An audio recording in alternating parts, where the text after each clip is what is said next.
Seja bem-vindo ao canal da Igreja Batista Atitude em Niterói. Eu quero convidar você, antes de ouvir essa mensagem, que se ela for relevante para você, envie essa mensagem para quem precisa ouvi-la hoje. E aproveita, verifica se você já segue o canal da nossa igreja, para você ser participativo de tudo que está acontecendo aqui.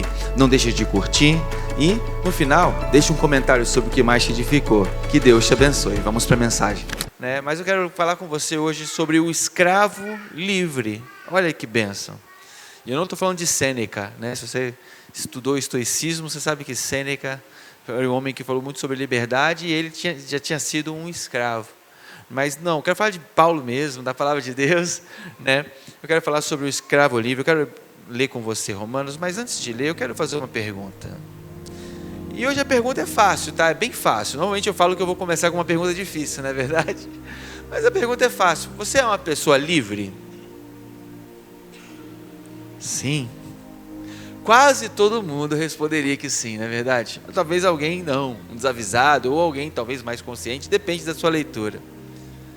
Talvez você diria, sim, pastor, ninguém manda em mim. Se ninguém manda em você, você não é casado, não é verdade? Glória a Deus, né? Porque se você é casado, eu quero te dizer, cara, que você não tem essa escolha, independente se você é o marido ou a mulher. Ah, pastor, mas a Bíblia diz que é a mulher que tem que submeter o marido, mas um versículo antes a Bíblia fala, submetei-vos um ao outro. Então, irmão, um bom marido, ele é submisso à mulher, nesse sentido da palavra de Deus, né? De que a gente submete um ao outro, no sentido de que nos disponibilizamos para servir um ao outro. É nesse sentido que nós nos submetemos. Nós também servimos as nossas esposas, né? É uma coisa mútua. Mas você pensa, eu escolho as minhas coisas, eu decido a minha vida. Então tá bom, segunda pergunta. Quem decidiu o que você olhou hoje nos primeiros 30 segundos depois de acordar? Foi você ou foi o seu dedo? Rolando automaticamente no celular, vendo as notificações que apareciam lá, ou até já dentro do feed, olhando alguma coisa. Né?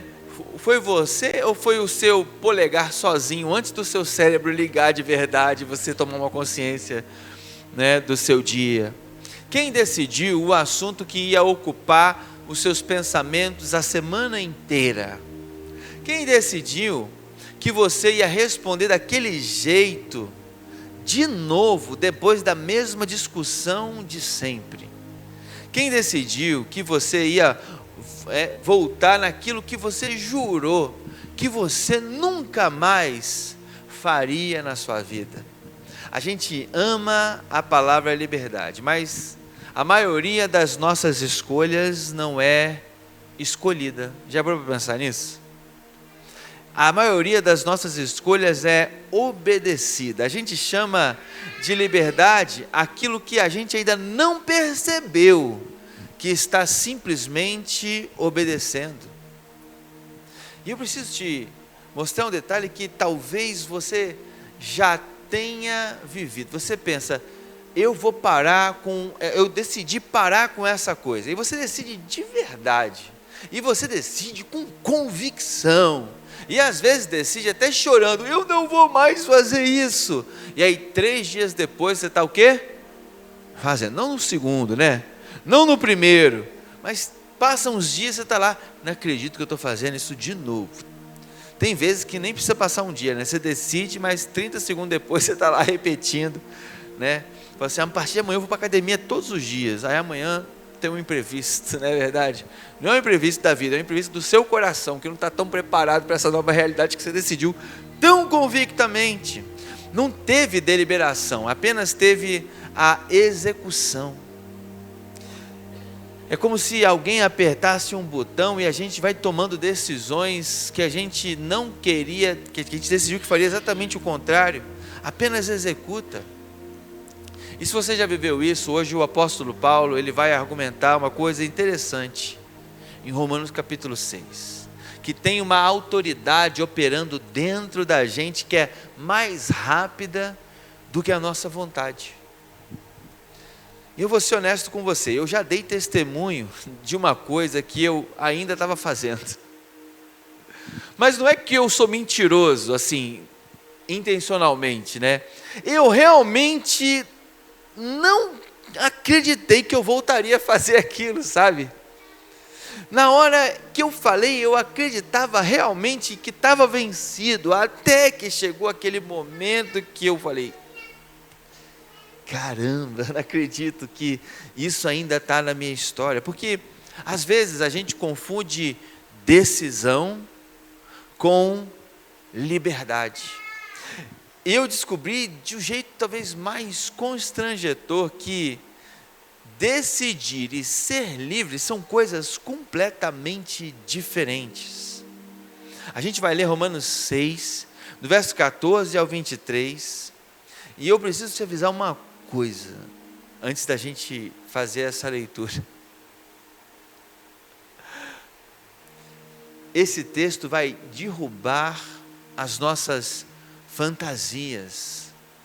Ele vai mostrar para a gente que não existe terreno neutro. Ou a gente está obedecendo a uma direção, ou a gente está obedecendo outra. E essa ideia que a gente tem de liberdade só funciona em ser livre de uma coisa quando estamos sendo escravos de outra. Paulo, ele não oferece para a gente nesse texto a opção de não ter um dono. Ele vai mostrar que todo mundo tem um dono. E ele vai dar para a gente nesse texto a chance de trocar o dono hoje, em nome de Jesus, se necessário for. E no final eu quero falar um pouco com você sobre salário. Mas guarda isso, né? Salário, você já conhece o texto, né? O salário do pecado é a morte. A gente vai chegar lá, vamos lá. Verso 14, assim, Romanos 6,14.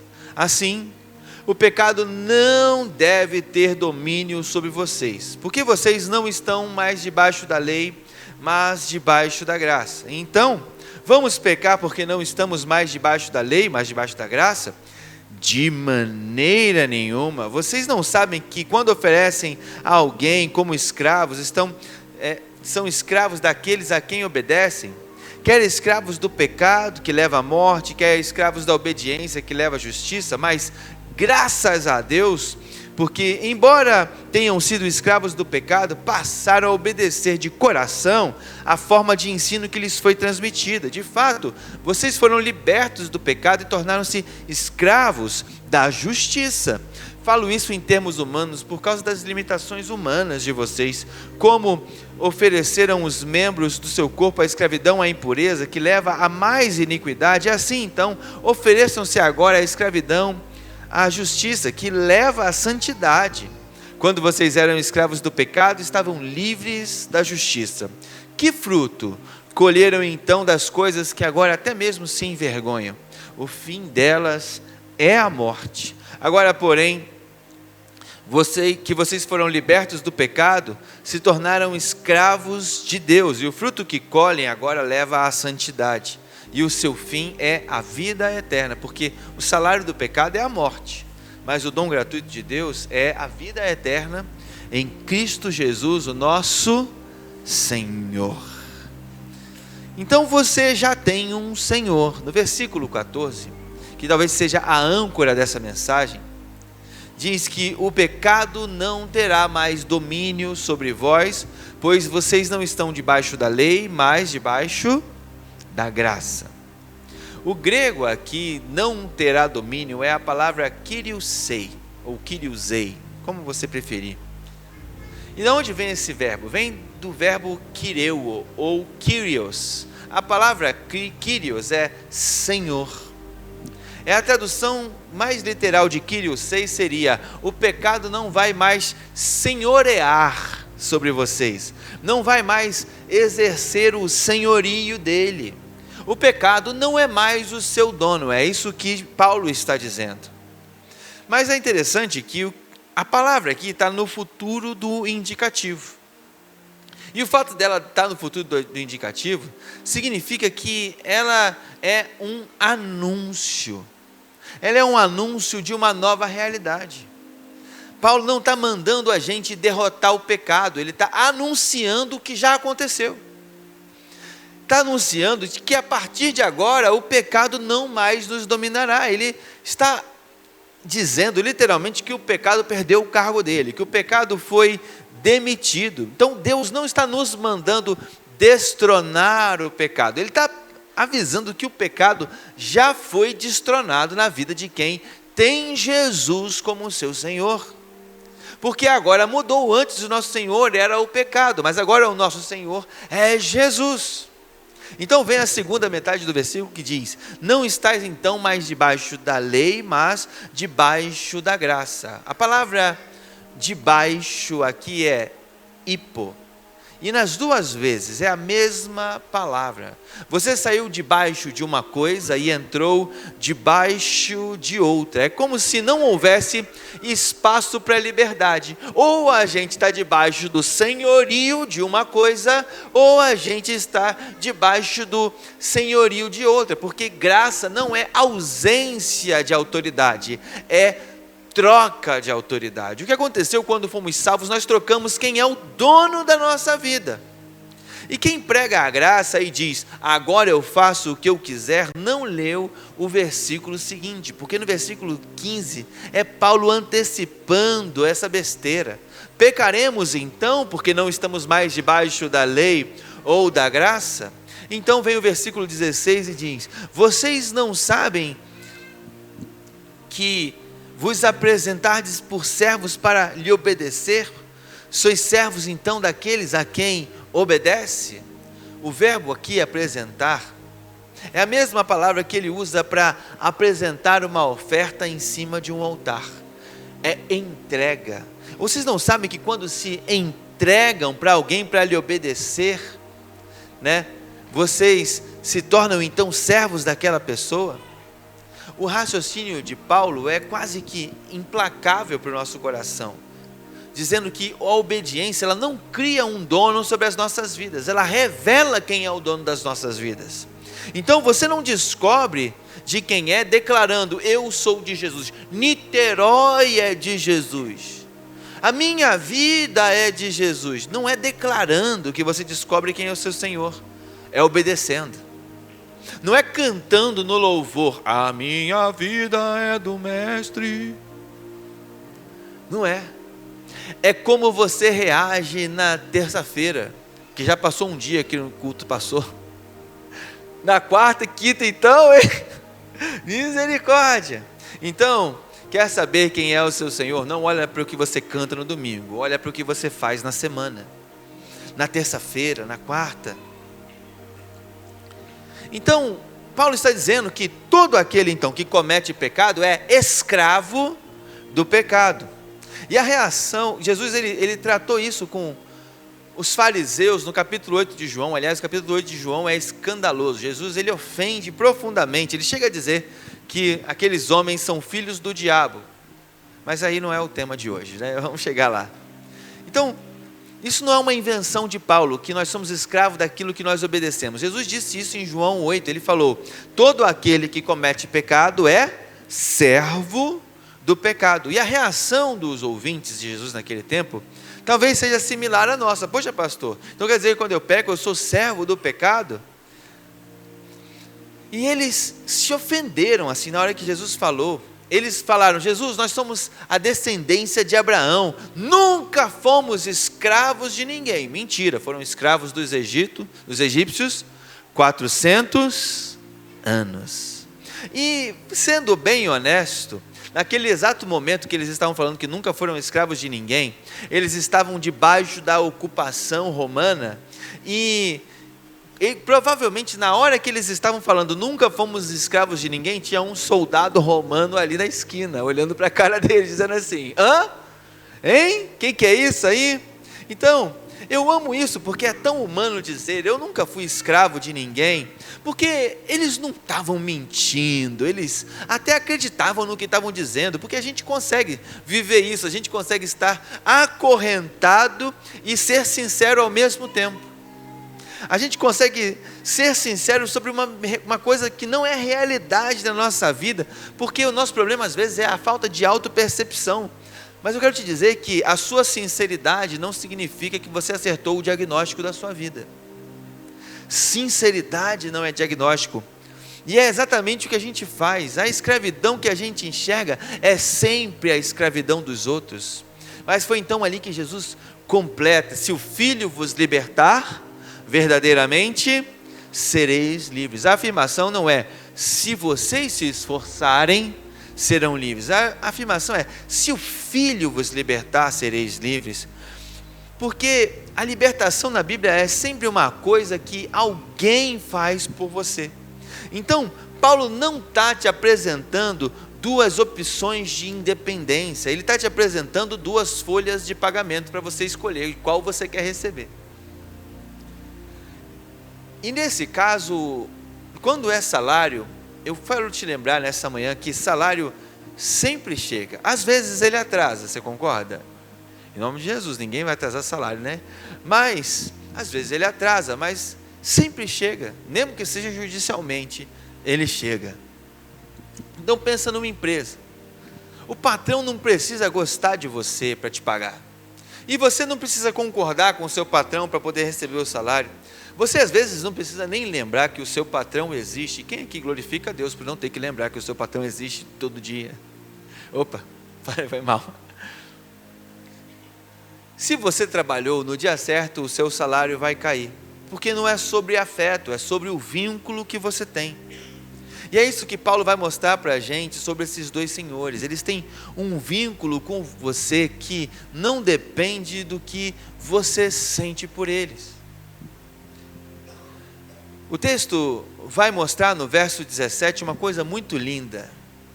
Paulo, no verso 17, ele para de argumentar e ele começa a agradecer. Ele diz: mas graças a Deus, tendo sido servos do pecado, obedeceste de coração agora a forma de doutrina a que vocês foram entregues. Eu acho interessante a forma como o texto é colocado. Não é a forma de doutrina que foi entregue para vocês.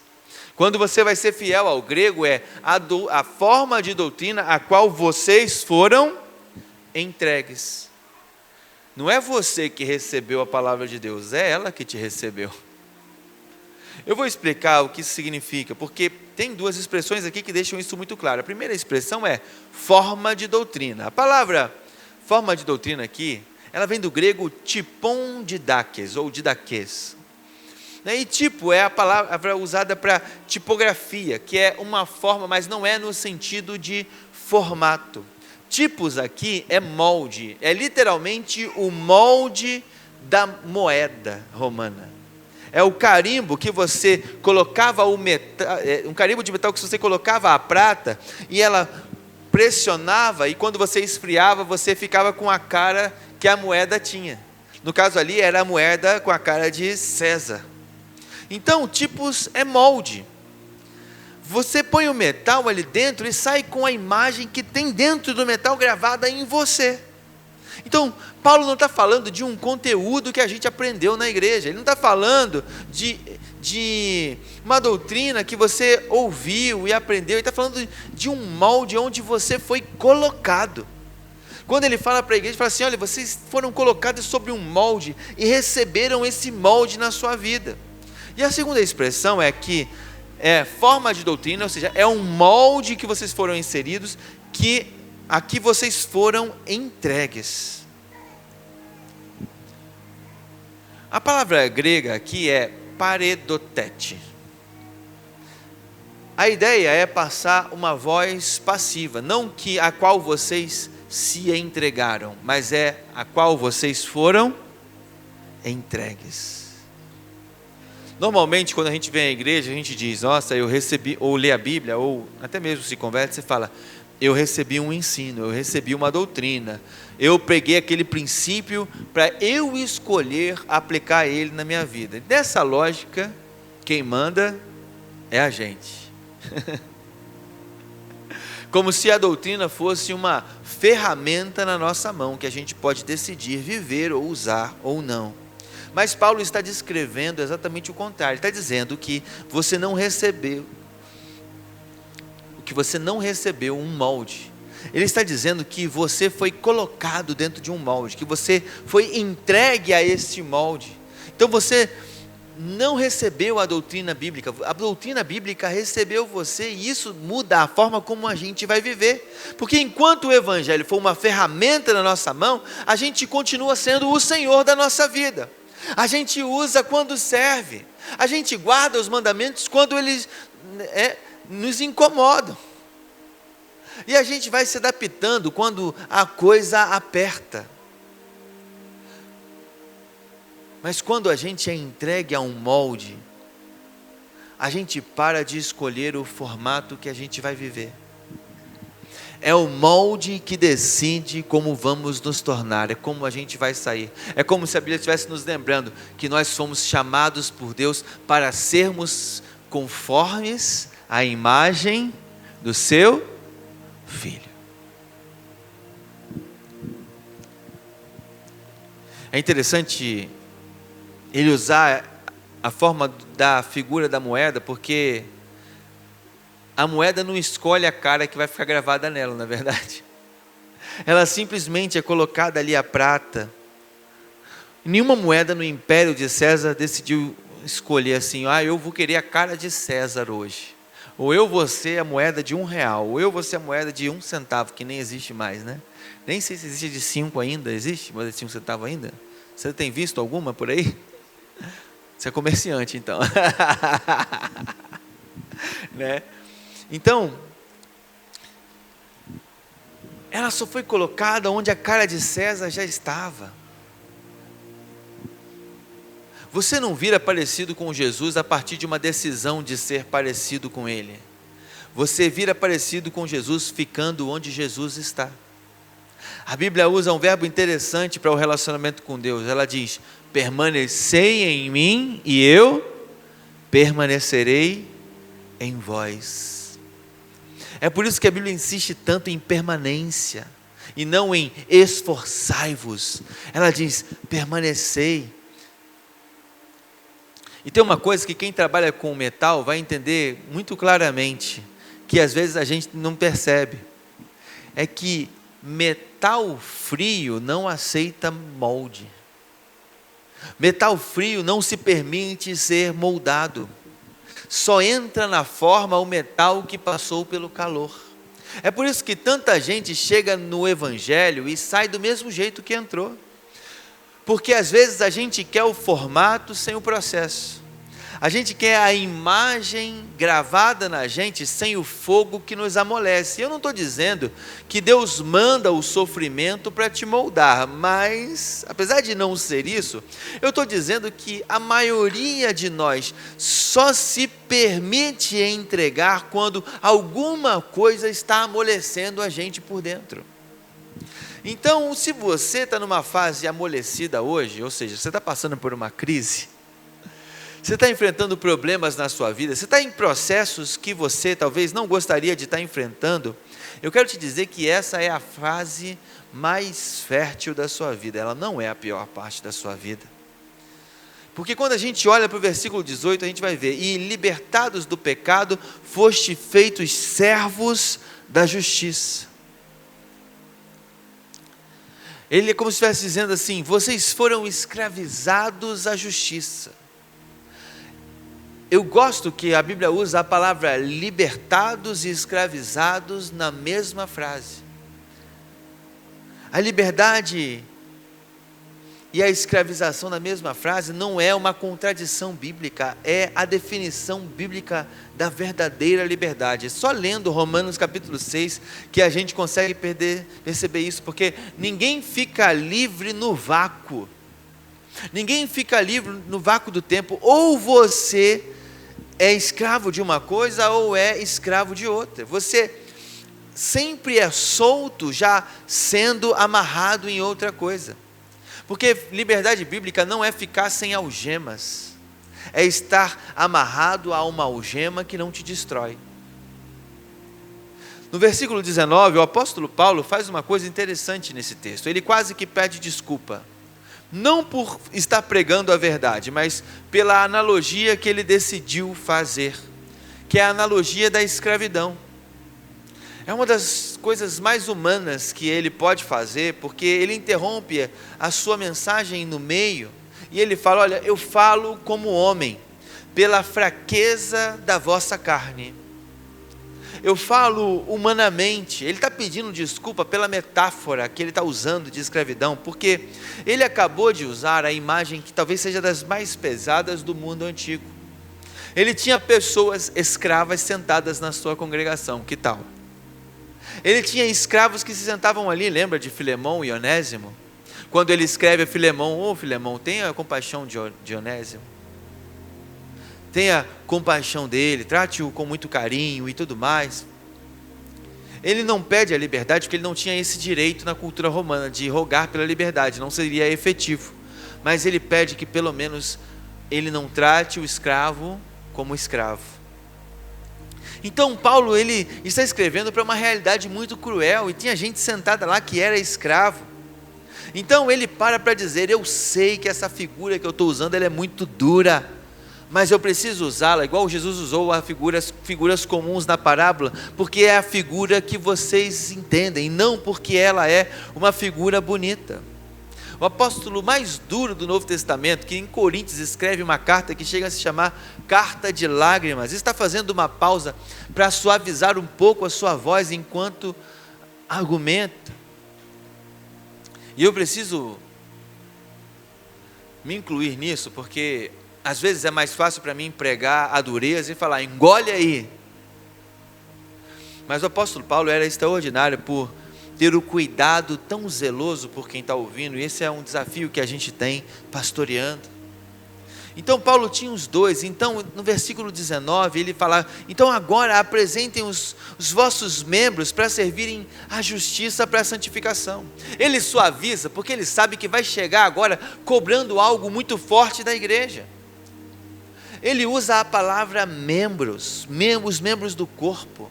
Ele não diz: entregue a sua vida, porque entregue a sua vida, a gente consegue fazer isso no domingo e esquecer na segunda. A vida é uma coisa muito genérica, não é verdade? Paulo, ele começa agora uma abordagem que começa a endurecer de novo a conversa, talvez por isso ele suavizou. Ele fala: entregue os seus membros. É para entregar suas mãos, é para entregar seus olhos, a sua língua. Talvez a língua seja o membro mais difícil de escravizar, não é verdade? Entrega seus pés, porque eles sabem exatamente o caminho de volta para o pecado. Entrega o seu polegar, que às vezes já obedece sozinho os seus instintos. E antes que você saia daqui com uma lista de tarefas na sua mão, eu quero te dizer por que entregar os membros aos poucos é uma boa notícia e não um peso.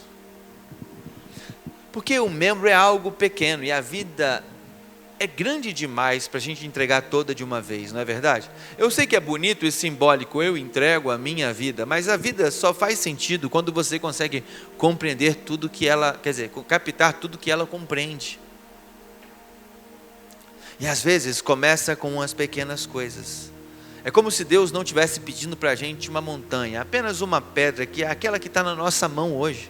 Aquela área que a gente é capaz de refletir e saber: Senhor, o Senhor está sinalizando claramente aonde eu preciso começar a viver uma transformação.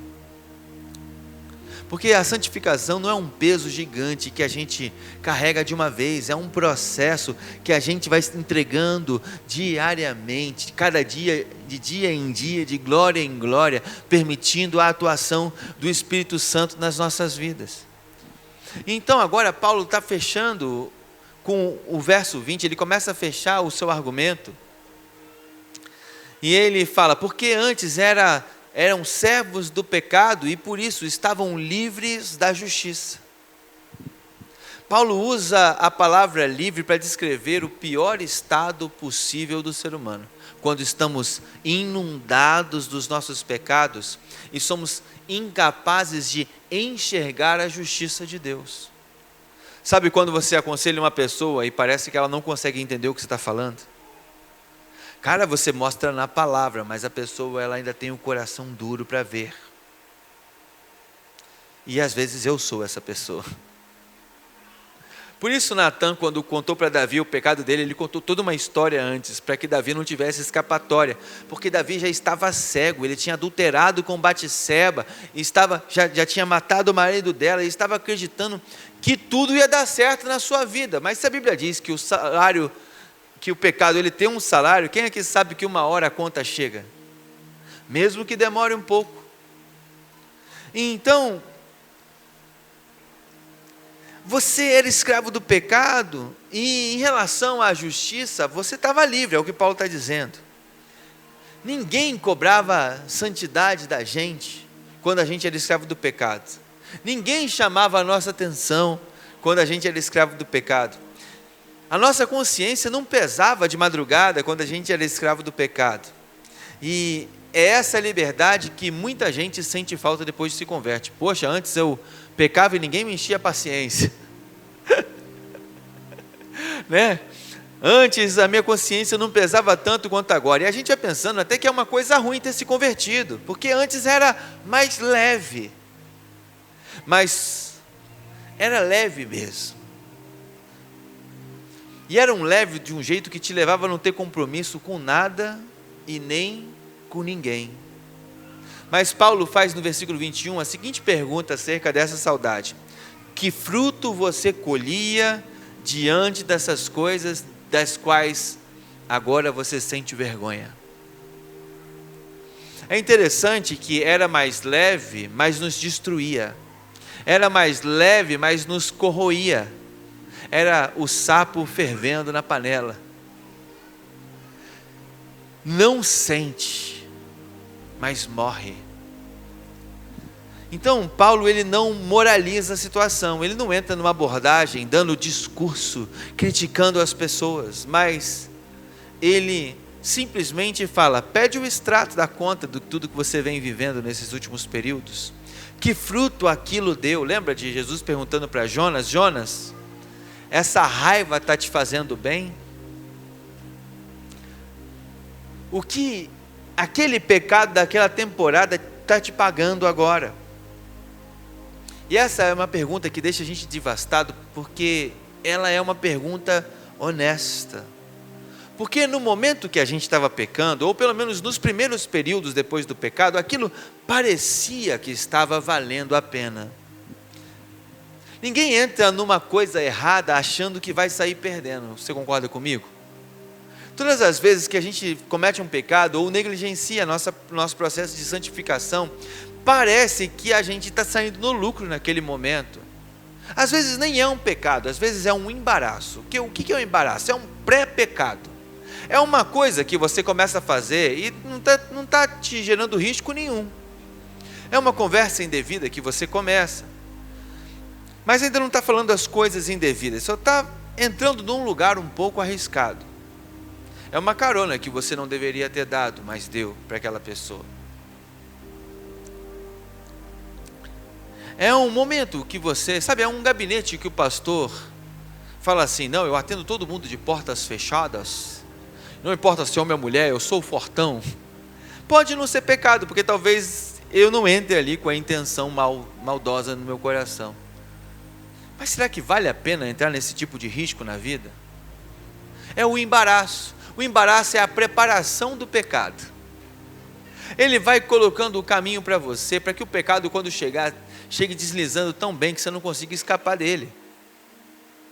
Mas só depois, olhando para o extrato, é que a conta chega. É quando você está no vermelho e não tinha percebido, sabe? É a compra do cartão de crédito. Você compra agora na facilidade, mas você não se ligou que daqui a 2 meses você não vai estar aguentando as parcelas. Então tem gente com saudade da época que era livre da justiça, mas Paulo não discute essa saudade, ele pede o extrato, ele pede o resultado. O que você está colhendo das coisas às quais agora você se envergonha? Então, nos versos 1 e 22, Paulo usa uma palavra interessante, a palavra telos, que significa fim, que significa desfecho, que significa destino. Ele fala, o fim dessas coisas é a morte. O fim da escravidão do pecado é a morte, mas o fim, a finalidade, o destino da justiça é a vida eterna. São dois caminhos, são dois destinos, e ele não está avaliando a estrada pelas paisagens. Ele não está falando para você avaliar a sua vida pelo como você está se sentindo hoje, mas pela conta matemática simples de onde aquela estrada vai te levar. Porque às vezes a gente é assim, a gente quer basear nossa história na sensação que a gente está tendo momentaneamente, sem perceber que vai chegar lá. Bora comer gordura, não é verdade? Bora ingerir açúcar indiscriminadamente. Eu comi açúcar e não passei mal. Eu comi gordura e estou bem. Em quantidades corretas, você pode comer açúcar e gordura. Eu estou comendo aqui, carboidrato simples, a beça, só brigadeiro todo dia, céu na boca todo dia, não engorda. Só quem viu o vídeo essa semana sabe o que eu estou falando. Eu como todo dia, estou gordo. Eu menti ali, tá, gente? Só ficar claro. Deixa pra lá, estou confessando pecado aqui. Mas a verdade é que daqui a pouco vem o diabetes, daqui a pouco vem a pressão alta, daqui a pouco vem as inflamações todas do corpo. A grande verdade é que às vezes a gente é meio tolo e fica avaliando os resultados da nossa vida só pelo momento em que tudo parece estar bem. E está bem, vírgula, porque se você fizer um exame de glicose em tempo real, você vai ver que a glicose está subindo assim, ó. Mas a gente não está vendo. Ninguém, tirando o diabético, anda com um glicosímetro, com um aparelho ali definindo o tempo inteiro como é que está. Mas se a gente escolhe o caminho pela paisagem, Deus está nos convidando a escolher o caminho da nossa trajetória pelo destino onde nos leva. Então no verso 22, o apóstolo Paulo vai dizer: tendes o vosso fruto para a santificação. Eu gosto que a palavra fala fruto e não prêmio. Ele podia falar, tendes o prêmio da santificação, mas ele fala, tendes o fruto. Por que não é prêmio, mas é fruto? Porque o fruto não aparece na segunda-feira depois do culto, porque você decidiu uma coisa bonita no domingo.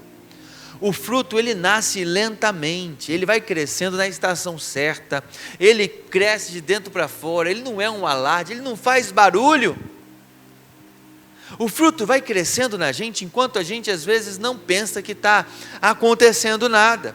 Às vezes a gente se questiona, Deus, por que isso? Deus, por que aquilo? E Deus pudesse falar assim, cala a boca, eu estou gerando fruto. Eu estou gerando um fruto dentro de você, e hoje parece que você está no prejuízo, mas você não faz ideia do que eu estou preparando para amanhã. Quando você vê o fruto que você vai colher, você vai agradecer por ter se santificado nesse dia. Você vai agradecer por ter permanecido na obediência. O problema é que a gente quer só os resultados, a gente não quer a construção. Então, se você está aqui hoje achando que você não mudou ainda, eu preciso te dizer que você não está avaliando o fruto na sua vida pelo calendário certo. Então, a palavra vai avançar dizendo no versículo 23, que é o versículo mais célebre desse texto, que diz, porque o salário do pecado é a morte, mas o dom gratuito de Deus é a vida eterna em Cristo Jesus, o nosso Senhor. Tem duas palavras aqui. Uma palavra é a palavra opsônia, que é salário, que é o soldo do soldado romano. É a ração que ele ganha, é o pagamento regular que chegava no dia certo porque ele era um soldado contratado. Salário é aquilo que você trabalha para receber. E ninguém agradece no final do mês o seu patrão por ter recebido o salário, não é verdade? Ninguém manda uma mensagem, poxa patrão, você é tão generoso porque você pagou o que me devia. A gente sabe que vai receber, porque a gente cumpriu o nosso expediente, e é isso que Paulo está dizendo sobre o pecado, que o pecado ele não te dá nada de graça, ele vai te pagar exatamente o que você merece, ele vai te pagar exatamente o fruto daquilo que você trabalhou para ter. Às vezes o pecado atrasa o salário, mas quem é que sabe que o salário do pecado sempre chega? E a gente tenta justificar o que está acontecendo na nossa vida de tantas coisas, quando na verdade era mais simples dizer: eu sei que o que eu estou colhendo hoje é fruto do meu pecado. Não seria mais fácil? E eu não estou falando isso para você viver um espírito de autocondenação, mas é a sensatez de saber: caramba, se eu já sei qual é o salário do pecado, por que eu vou continuar servindo essa porcaria? Se eu já sei qual é o salário do pecado, por que eu ainda estou obedecendo a minha carne? Porque o salário pode atrasar, mas ele chega, porque ele foi merecido. O salário sempre chega, mesmo que demore, ele chega. Talvez você consiga enganar uma pessoa que te ama, ou alguém que caminha com você por muito tempo, mas eu quero te dizer, o salário sempre chega. E às vezes é melhor simplesmente ser sincero e verdadeiro agora, do que apostar que depois vai ser melhor. Eu sei que muita gente aqui faz o que eu já fiz: confundir atraso com cancelamento. Porque às vezes a gente pensa, se ninguém descobriu, ninguém nunca vai descobrir. Faz 6 meses e nada aconteceu.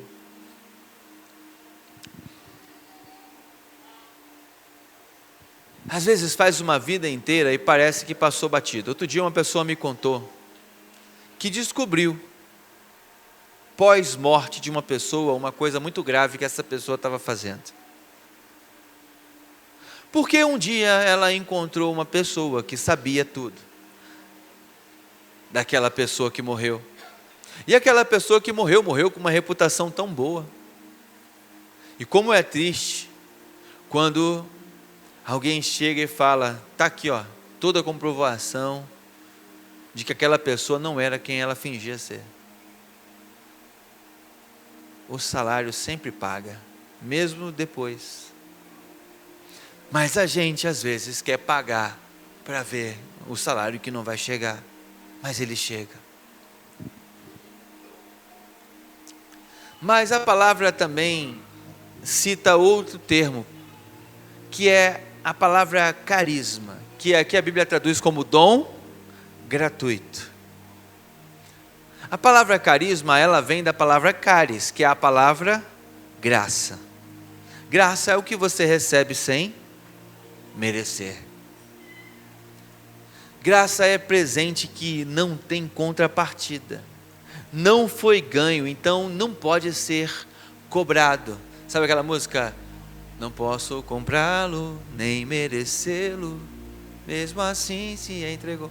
Eu gosto da versão original, pelo fato de ser original, o sentido pode ser mais profundo no original, que ali no caso é o inglês, né? I don't earn it. I could not earn it. É isso? Não posso conquistar, né? E aí vem, I don't deserve it.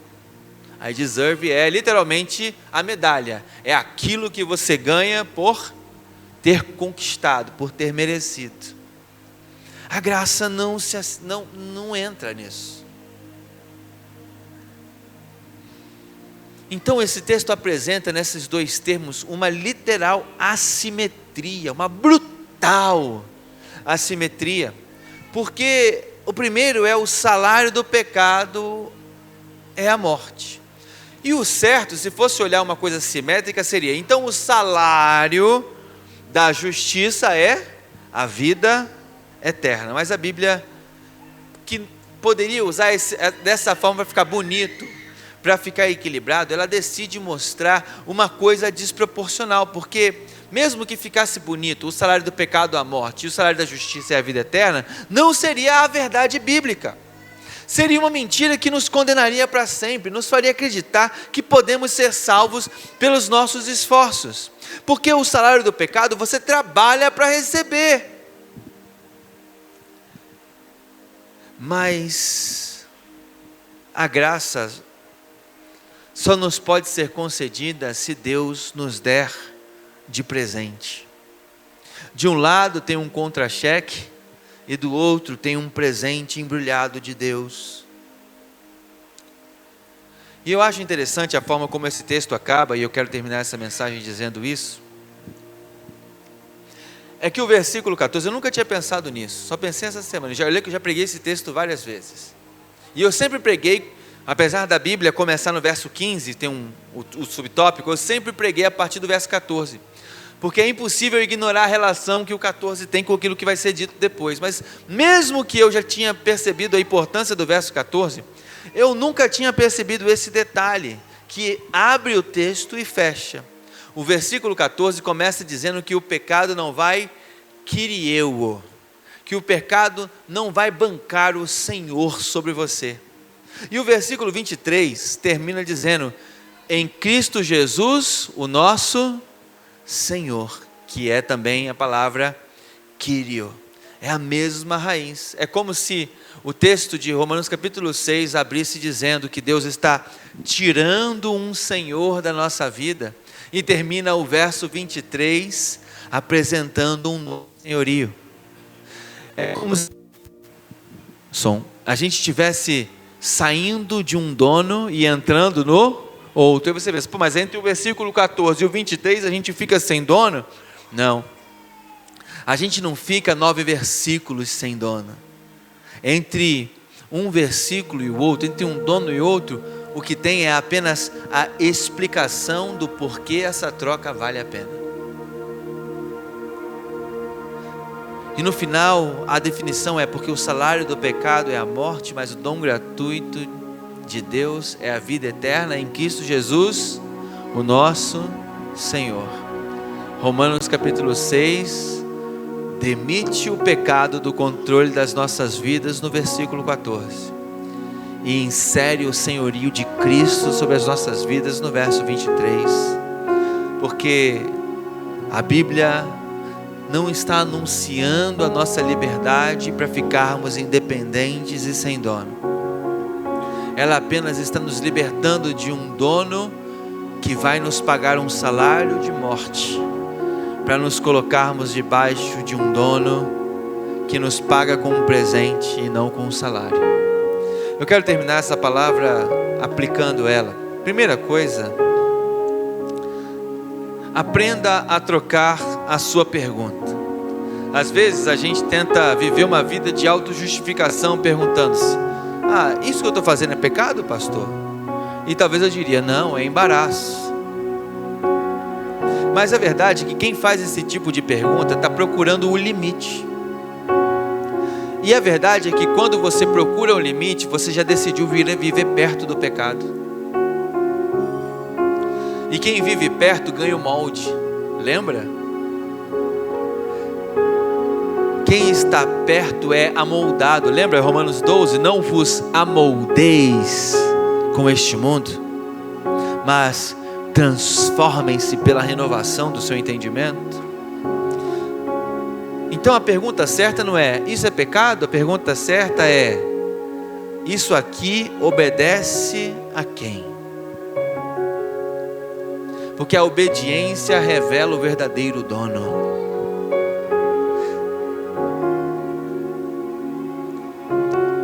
Segunda coisa é, aprenda a entregar membro por membro, e não a confiar nas suas promessas. Porque promessas genéricas, Deus, a minha vida é sua, não santifica ninguém. Entregar tudo é muito mais fácil, porque quem entrega tudo não entrega. Então é melhor dizer, Deus, toma as minhas mãos, Deus, toma os meus pés. Paulo pede, entreguem os seus membros. Ou seja, seja específico com Deus sobre as áreas de arrependimento na sua vida. Visite o seu pecado, dê nome a ele. Sabe aquela pessoa que pede perdão por tudo? Perdoa qualquer coisa aí. Pergunta se a pessoa que está ouvindo esse pedido de perdão percebe arrependimento no seu coração. Ela vai dizer, claro que não. Qualquer coisa, eu sei muito bem o que ele me fez, não é verdade? Mas na hora de pedir perdão, a gente pede por coisa. Na hora de perdoar, a gente quer que a pessoa reconheça. Então que tal na hora de se arrepender de coisas específicas também? ser claro: Deus, eu tenho sido negligente nisso, eu tenho pecado naquilo. Deus, a minha boca. Deus, os meus pés. Deus, os meus olhos. Deus, meus pensamentos. Deus, a minha agenda.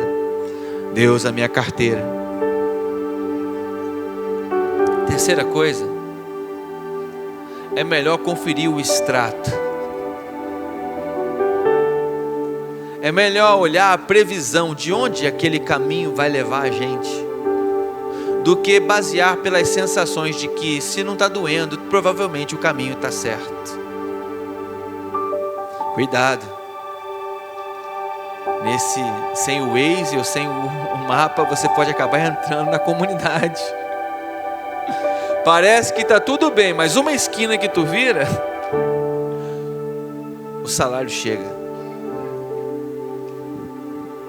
Porque o pecado, ele é um excelente vendedor, mas ele é um péssimo pagador.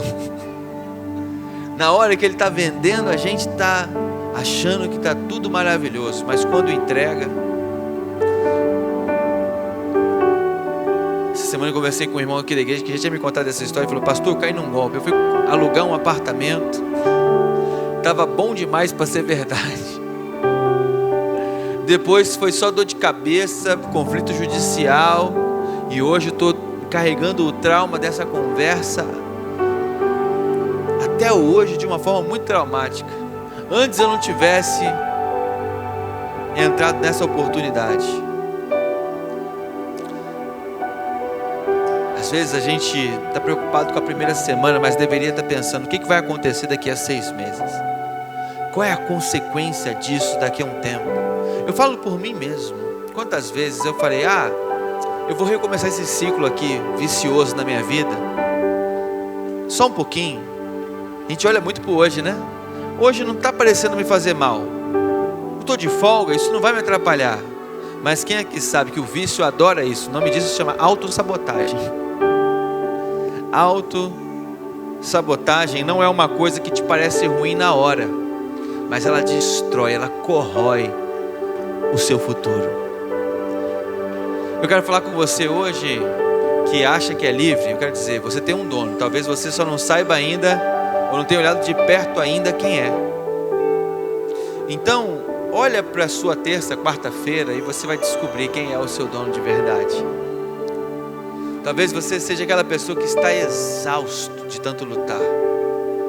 Mas eu quero te dizer que o versículo 14 não é uma ordem, é um anúncio. Vocês não estão mais debaixo da lei, vocês estão debaixo da graça. E por isso o pecado não te dominará mais. Terceiro, se você carrega uma vergonha de algo que você fez na temporada antiga e está colhendo o extrato do pecado hoje, Paulo ele cita que as pessoas estavam colhendo coisas das quais agora elas se envergonham, mas continua convidando elas para caminhar em frente. Ele não usa a vergonha do passado como um chicote, mas ele usa como uma prova de que algo já mudou na sua vida de lá para cá. Então, se você ainda acha que precisa merecer, lembra, o salário é uma coisa que quem te dá é o pecado. Deus te dá o carisma. Deus te dá o dom gratuito da vida eterna em Cristo Jesus. Eu quero orar com você nessa manhã, mas eu não posso orar sem antes te dizer: você já fez de Jesus o Senhor da sua vida? Já entendeu que não é simplesmente chamar Jesus para ser seu salvador do pecado, mas para ser aquele que vai te governar? Porque senão, eu garanto, o pecado vai continuar te governando. Mas hoje é uma manhã para você trocar o senhorio do seu coração e dizer: Senhor, agora eu entendo o que significa te chamar de Senhor. Eu quero viver debaixo do seu governo. Eu quero me amoldar ao formato do seu selo. E não tentar usar a palavra do Senhor como algo que eu só uso para o meu benefício. Porque eu sei que quando eu me coloco debaixo do seu governo, eu vou colher os benefícios. E o que vai chegar para mim não é uma conta de morte, mas é o presente da vida eterna. Se hoje você quer receber o presente da vida eterna e tornar Jesus o Senhor da sua vida, abaixe a sua cabeça. Repete essa oração comigo. Diga assim: Senhor Jesus, me perdoa pelos meus pecados. Eu quero te receber hoje como meu Senhor e como meu Salvador, para dirigir os meus passos de uma vez por todas. Eu me rendo ao Senhor, em nome de Jesus.